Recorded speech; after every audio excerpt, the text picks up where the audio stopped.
സഹോദരങ്ങളെ, മക്കയിലോ മദീനയിലോ വെച്ച് മരണപ്പെടാൻ ഒരാൾക്ക് അവസരം കിട്ടിയാൽ അത് വലിയ പുണ്യമാണ്, മനസ്സിലാക്കണം. നബീന റസൂലുള്ളാഹി സ്വല്ലല്ലാഹു അലൈഹി വസല്ലമ തങ്ങൾ പറഞ്ഞതാണ്, മൻ ഖറജ മിൻ ബൈതിഹി സായിറൻ ഇലല്ലാഹ്,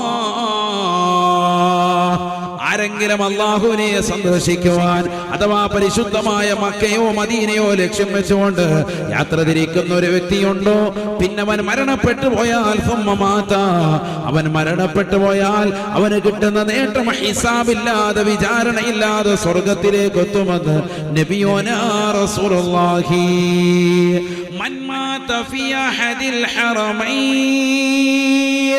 من مات في أحد الحرمين لم يحاسبه يوم القيامة.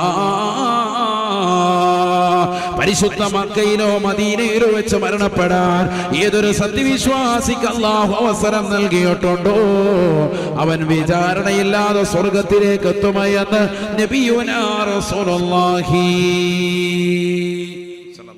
വലിയ നേട്ടമാണ്. അല്ലാഹു തൗഫീഖ് നൽകട്ടെ.